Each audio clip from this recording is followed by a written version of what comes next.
Our first stop is the library website, and if you go to asu.edu and then go under research, you'll be able to easily find the library website. Now, the library website is going to be a really helpful stop for you because it's going to be a primary source for trying to find articles. So before you look at other sorts of items that I have out there for you, like Google Scholar, the library website I think is going to be your first stop. So there are a couple different things that you'll see about the library website. First and foremost, I want you to look under research databases. That's really where we're going to focus our attention today. Now, there are other ways to find things like the Library One search. And so if you're looking for a specific article and you just typed in the name of that article, you could do it there and it would work really, really well. But we're going to be focusing on a search where we don't know what we're looking for outside of a general topic, or in this case, a theory.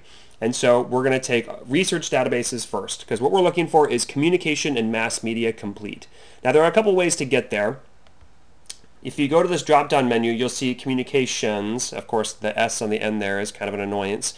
We study communication, not communications, but in any case, if you click there, or if you just search for it under C, as in the title of the database, and I know that it's under the second page, as communication and mass media complete, we'll find it here. Now, you can directly connect with that other button, but I wanted to show you this opening page. Now, Communication and Mass Media Complete is a large database full of all sorts of communication journals. And generally speaking, those communication journals are almost entirely peer-reviewed. And you'll see when we do the search that we can actually hone the search to be focused only on peer-reviewed full-text articles. But you can see the listing here of just the starting point of all the different types of journals that are offered within this database. So let's go ahead and connect. What you'll see is that Communication and Mass Media Complete looks a lot like EBSCO, and EBSCO is actually just the software itself. And so EBSCO is basically a databasing software that has access to all sorts of different things. And so if you think of EBSCO as a large umbrella under which all articles can be found, and so if you do into the largest version of EBSCO, which you've probably done before, sometimes it's called Academic Search or Academic Search Premier, you'd be searching for everything you could possibly think of to find. But we don't need that. All we need right now are communication journals, because your literature review and your coding sheets require that you find communication journals. So we start with Communication and Mass Media Complete. What this does is that EBSCO basically says, okay, I've got a whole bunch of, the range for what I can look at. The purview is huge, but I'm going to narrow it down to just this specific section of the entire database, the smaller database of Communication and Mass Media Complete. So from there, we can start to search for our theories. And so we have rhetoric, uncertainty reduction, and cultivation theory. When we search for rhetoric, the first thing you'll notice is that 15,000 responses come back. And the reason for that is because rhetoric is the oldest side of the discipline. It's where everything started. And as a consequence, people have been talking about rhetoric for a very, very, very long time. And so when we start searching for rhetoric, it's actually going to be helpful for us to find rhetoric and something. And so if you choose rhetoric as a topic, do know that you'll have plenty of articles to choose from, but it's going to be helpful to narrow down your search into something a little bit more manageable, like rhetoric and feminism, or rhetoric and digital media, something like that.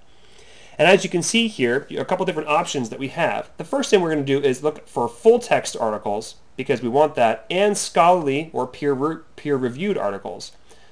If we update our publication date and all those bits, we've got now 9,600 results. Oh, it's so much better than 15,000, but still is giant. And so, like I said before, you'd want to start narrowing your search down to something a little bit more manageable. You'll see this is very different when we start looking at other theories. As you go down and you start to look at what's offered, all of these articles offer something specific about rhetoric. Here you've got an article from English Language and Literature Studies talking about debilitating rhetoric. Here you have someone talking about democracy and rhetoric down below. You've got rhetoric of science, which is another brand of rhetoric. You've got universal human rights, talking about women's rights in rhetoric. You've got terrorism rhetoric under the Bush administration, and the list just goes on and on and on.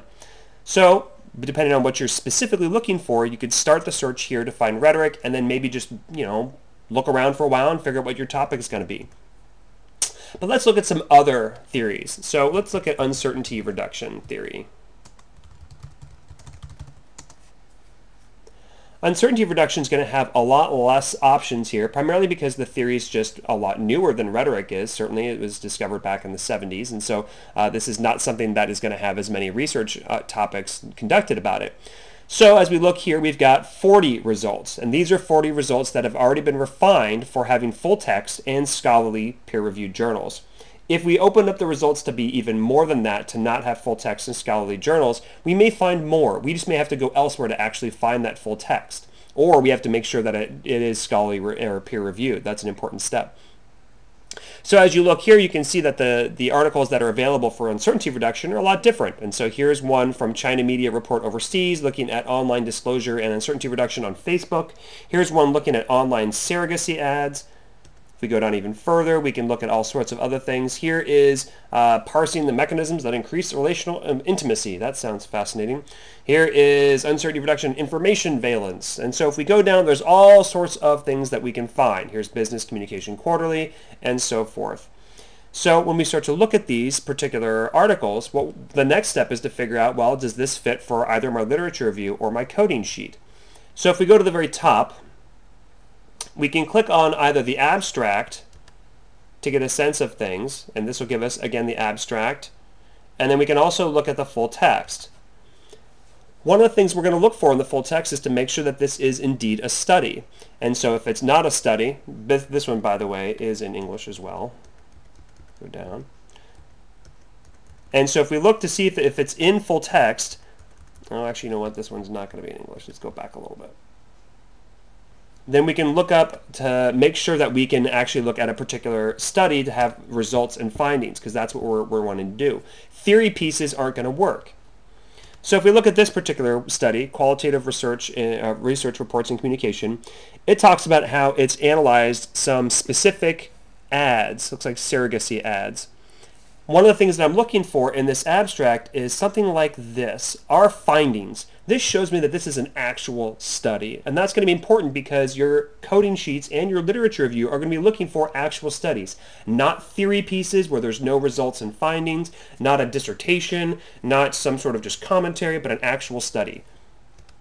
Something else we can do as we go down is to look for things like a methods section. The methods section shows me that they've actually conducted some sort of work, some actual, research. We also have a section on data analysis and a results and discussion.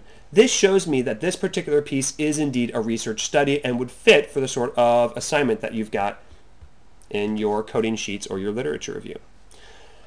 Well, enough with uncertainty reduction. Let's look for cultivation theory. Cultivation theory has 89 results that are full text and peer-reviewed, and here we can see there are just even more things. Here's from Media Psychology, looking beyond cultivation, when the wind changes direction, the impact of content shift and cultivation effect. Here's one about environmental risks that are put together in media. Cultivation theory is all about media exposure and how it cultivates attitudes within people, and so this one is about how media cultivates attitudes about the environment. Interesting.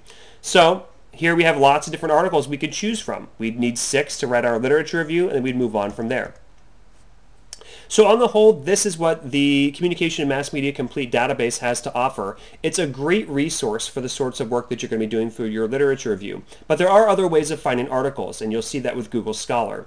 But this is a great starting point, I think, for just trying to figure out what you're looking for, especially because it's a safe bet. Most all of the journals that you'll find in Communication and Mass Media Complete will be scholarly and peer-reviewed and will be within the communication discipline. And those are key criteria to make sure that you're fulfilling your coding sheet assignment.